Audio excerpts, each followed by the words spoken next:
السلام علیکم دوستو، آپ دیکھ رہے ہیں فیئر لیس اسٹوریز چینل۔ دوستو، کیا آپ جانتے ہیں کہ پاکستان میں ایک گینگسٹر ایسا ہے جس نے 1000 لوگ بیچ کر ایک MNA کو اغوا کر لیا؟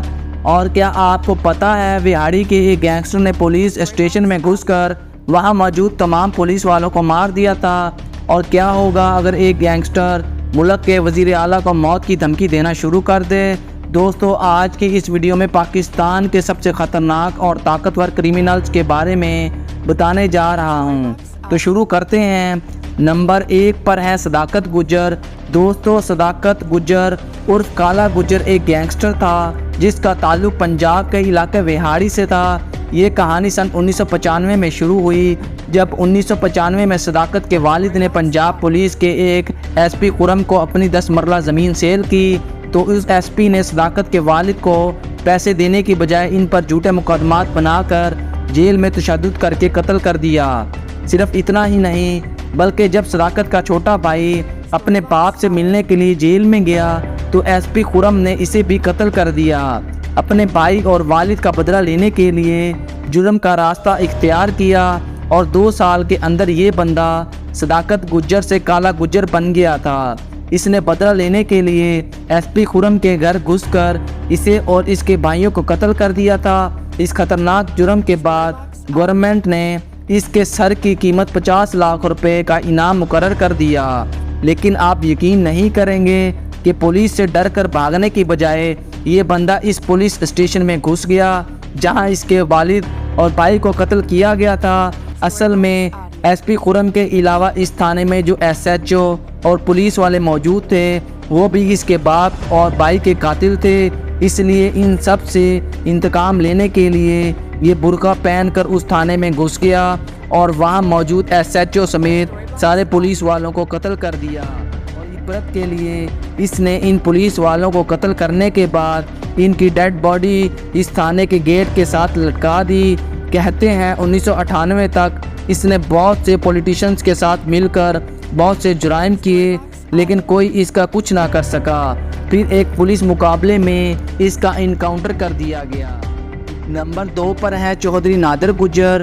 دوستو، نادر گجر اس وقت پاکستان کی سب سے خطرناک اور پاورفل لوگوں میں سے ایک ہے۔ اس کا تعلق قصور سے ہے۔ یہ ایک امیر گھرانے سے تعلق رکھتا تھا۔ اس بندے کی کہانی تب شروع ہوئی جب اس نے ایک شخص سے 8 کنال زمین خریدی اور قصور کے MPA احمد خان نے اس زمین پر قبضہ کر لیا۔ احمد خان ضلع کا MPA تھا لیکن چودھری نادر نے اس کے باوجود اس MPA کے 7 لوگوں کو دن دہاڑے اسی زمین پر قتل کر دیا اور صرف آدھے گھنٹے میں اپنی زمین واپس لے لی، اور MPA نے اپنی پاور کا استعمال کر کے اسے جیل بھجوا دیا اور نادر گجر 3 سال تک جیل رہا۔ جب یہ جیل سے رہا ہوا اور اپنی گاڑی میں گھر جا رہا تھا تو MPA احمد خان نے اس پر حملہ کروا دیا۔ اس حملے میں نادر کے 2 بھانجے قتل ہو گئے، لیکن یہ بندہ اتنا طاقتور تھا کہ اس نے اپنے بھانجے کے قتل کے 24 گھنٹوں بعد 1000 لوگوں کو اپنے ساتھ لیا اور MPA کے باپ کو اس کے گھر سے اغوا کر لیا۔ آپ کو یہ جان کر حیرت ہوگی کہ احمد خان کا باپ کوئی عام انسان نہیں تھا بلکہ نون لیگ کا موجودہ MNA تھا، لیکن اس کے باوجود چودھری نادر نے اسے اس کے گھر سے اٹھا لیا اور غائب کر دیا، اور بعد میں اس کی لاش دوسرے شہر سے برآمد ہوئی تھی۔ لیکن اتنا سب کچھ کرنے کے باوجود کوئی اس شخص کا کچھ نہیں بگاڑ سکا۔ یہ شخص آج بھی کھلے عام گھوم رہا ہے اور کسی کی جرت نہیں اسے کوئی ٹچ کر سکے۔ دوستو، نادر گجر پر 1400 سے بھی زیادہ مقدمات درج تھے، پر اس کے باوجود یہ کھلے عام گھومتا تھا۔ اس کو عابد باکسر اور نون لیگ کی فل سپورٹ حاصل ہے اور اب تو یہ قصور کا سب سے خطرناک گینگسٹر بن چکا ہے۔ نمبر 3 پر ہے ارشد بھٹی۔ دوستو، ارشد بھٹی ایک پولیس انسپکٹر تھا جس کا تعلق پنجاب کے علاقے شیخو پورہ سے تھا۔ یہ ایک ایماندار پولیس افیسر تھا جو اپنا فرض ایمانداری سے پورا کر رہا تھا، لیکن 2001 میں شیخو پورہ کے MNA نے ارشد بھٹی سے ایک قتل کیس میں فیور مانگی اور ارشد نے غلط کام کرنے سے منع کر دیا۔ اس پر غصہ ہو کر اس MNA نے انسپکٹر ارشد کے بھائی کو اغوا کر لیا اور اسے تشدد کر کے قتل کر دیا۔ صرف اتنا ہی نہیں بلکہ MNA نے ارشد بھٹی پر جھوٹا الزام لگوا کر اسے بھی سسپینڈ کروا دیا۔ اس دوران بھائی کی موت کی وجہ سے ارشد کی بھابھی بھی صدمے سے وفات پا گئی۔ ان سب حادثات کے بعد یہ انسپیکٹر کرمینل بننے پر مجبور ہو گیا۔ اس نے اپنے پاس موجود سارے پیسوں سے اسلحہ خریدا اور اس ایم این اے پر حملہ کر کے اس کے کئی لوگوں کو قتل کر دیا۔